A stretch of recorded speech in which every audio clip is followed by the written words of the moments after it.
Comme je l'ai souligné au cours d'une discussion, les musulmans ont ceci de curieux, qu'ils se plaisent à qualifier la civilisation occidentale d'anti-religieuse. Ils disent que cette civilisation n'opère que pour le compte du matériel, et cela au détriment de toutes les qualités humaines sans lesquelles la société actuelle ne se présente que comme une cité de barbarie.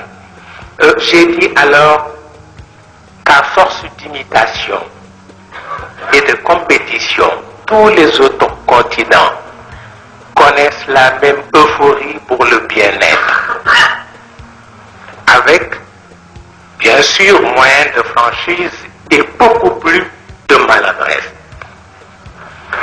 Que le mérite de cette civilisation, c'est d'abord son réalisme et son attachement au principe du savoir et d'un savoir précis. Quelqu'un de grand l'a déjà affirmé, tout ce qui est imprécis et antiprogressiste. Et le Coran l'a dit, s'il vous manque quelques éléments d'appréciation, ne jugez pas. Si vous ignorez tout, adressez-vous aux gens de la connaissance. Nous sommes donc pour un islam débarrassé de toutes les traditions archaïques. Cheikh Al-Hajj Malik l'a dit, les traditions religieuses du Sénégal se sont transformées en petits monstres. Et ces monstres-là, ils ont des crocs, des canines.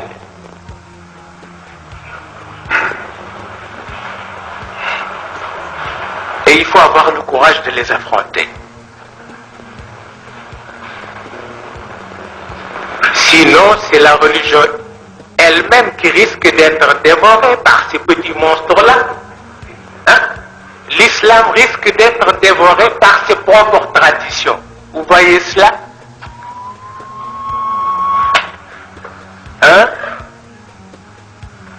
Donc, nous sommes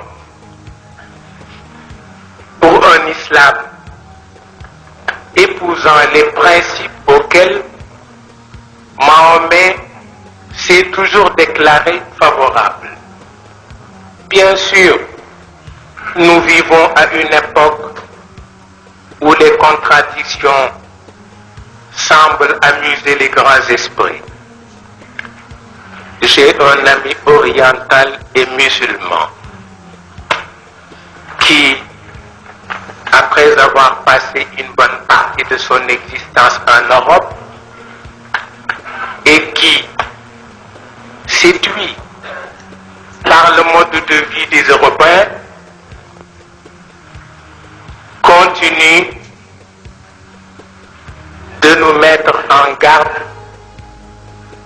contre le danger que représente pour le tiers-monde l'Occident et ses démons de modernité. Vous voyez jusqu'où peut mener la démagogie des gens. Un oriental musulman qui se fixe à Londres, qui a épousé une Anglaise et qui par-dessus le marché se comporte comme un gentleman britannique. Ce n'est pas cet homme-là qui va nous dresser contre les méfaits de la civilisation européenne. Et pourtant, les historiens savent une chose,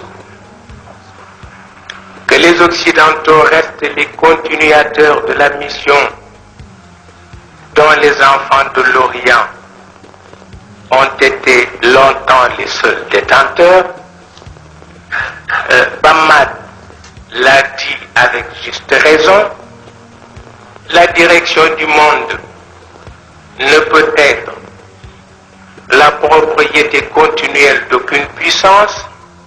L'Europe, qui la détient aujourd'hui, ne la gardera peut-être pas toujours, mais vous allez maintenant vous rendre compte de ceci, que durant mon exposé et au nom de l'islam, j'ai accordé la priorité à l'élan universaliste des grands principes qui gouvernent le monde. Que les valeurs spécifiques ne font pas encore de ma part l'objet d'une analyse sérieuse. Vous pouvez être rassurés, mes chers frères, je n'ai la moindre prétention de sous-estimer telle ou telle valeur parce qu'elle est spécifique. Mon intention est plutôt de prévenir une certaine tendance à l'aliénation. S'il est important pour négro-africains que nous sommes de lire un Senghor ou un Césaire, il n'en est pas moins un devoir pour nous d'appliquer leurs principes avec le sérieux que cela exige. Quoi de plus triste que de se laisser aliéner par ses propres valeurs? J'ai eu l'occasion de le souligner, les chercheurs occidentaux eux-mêmes risquent de se perdre dans cette quête d'authenticité qui apparemment les passionne chez les Africains. Est-ce pour nous aider à nous développer harmonieusement ou n'est-ce que pour nous encourager à rester dans un état perpétuel de sous-développement? Ils ont cette habileté qui consiste à entourer un problème de tous les détails du monde comme pour en détourner l'attention de tout le monde pour parler d'une mesure gouvernementale tendant à protéger la famille sénégalaise. Il leur faut étaler toutes les qualifications dont la dot fait l'objet de la part de 1000 dialectes locaux. Pour eux, c'est une question de loisir ou plus précisément de paternalisme. Et ce qui est curieux, c'est qu'avec tout cela, ils se réclament de l'amour du continent. Psychologiquement et même psychanalytiquement, ce symptôme peut être jugé dangereux, car s'ils ne font pas attention, ils vont devenir, par la force de contamination, plus que des sous-développés. Bien sûr, à l'époque où toutes sortes d'idéologies submergent la terre, les grands de l'Afrique ont besoin eux aussi de parler d'idéologie, d'autant que des idéologies, cela existe aussi chez les Africains. L'essentiel, c'est de ne pas y perdre son équilibre. L'essentiel, c'est surtout de ne pas laisser la dynamite qui s'y renferme entre les mains des créards. J'en ai parlé l'autre jour avec un responsable du gouvernement. Sainteté n'est point synonyme de maraboutisme. Authenticité n'est aucunement synonyme de griotisme. Il m'est souvent arrivé de secouer les marabouts. Aujourd'hui, je vais m'efforcer de poser cette question sur le comportement de certains cadres face à l'intransigeance hautaine de certains griots.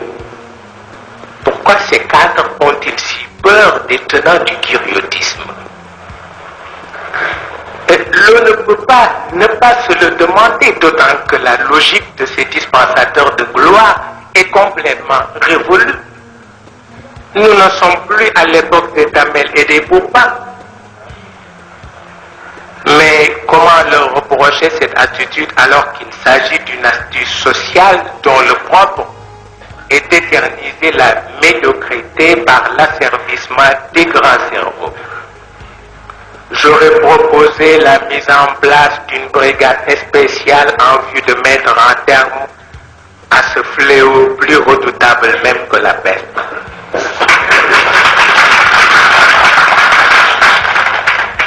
Cheikh Ahmed Tidiane Sy ñu ngi lay ñaanal yàlla yal na yàlla yàggal la ci sunu kanam, yal na yàlla defal la sa bëgg-bëgg, yal na yàlla fekk saw fan barke Cheikh Al Khalifa, yàlla mi nga xam ne dara teewu ko, yal na yàlla defal la sa bëgg-bëgg dunya ak àllaaxira nag, ak defal ko njabootu Cheikh Al Khalifa yépp. kontaan nañu lool fa tabarakallah, siggal nga Sénégal yépp, siggal nga jullit yépp fa tabarakallah. jërëjëf. Savoir choisir ses amis et est-il souhaitable de conclure sans avoir l'obligeance de parler de la femme selon l'enseignement coranique? Pour le Coran, la femme ne se distingue de l'homme que par l'effet d'une parturition par la maternité. Dieu seul est dépositaire de vos actes.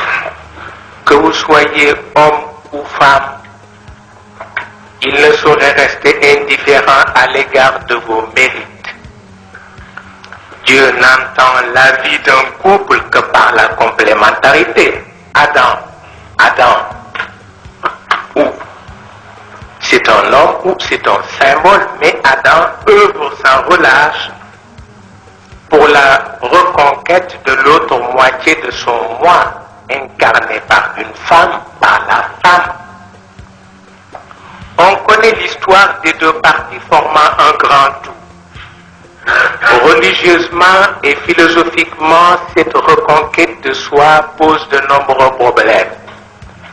Des problèmes à la fois éthiques et esthétiques. Là où l'érotisme refuse la mauvaise grâce de la pornographie, c'est le Verbe toujours puissant et vivant de Dieu qui ça et là retrace ce qu'est l'espace d'une existence. L'interpréter autrement serait créer un faux problème. Les faux problèmes existent. Chez nous, dans l'islam, la polygamie, l'alcool, tout cela, c'est des faux problèmes. On m'a écrit, on m'a injurié, on m'a dit, vous avez dit l'alcool c'est permis, la polygamie est interdite, etc., etc. Mais vous voyez, c'est curieux, parce que le tien, c'est pas interdit dans le Coran.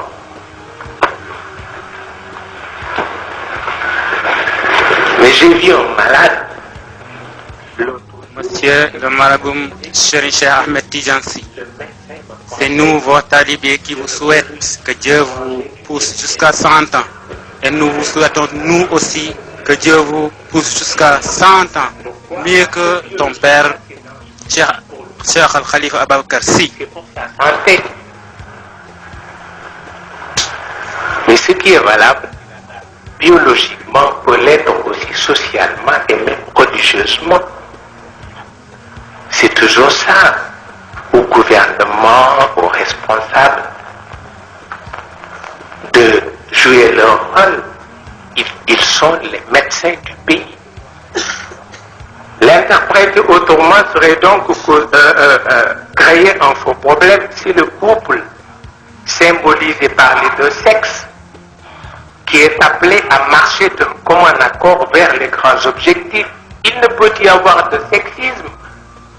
Je suis sûr que l'homme grand enfant ne se sent pas encore assez vigoureux pour se faire cavalier seul.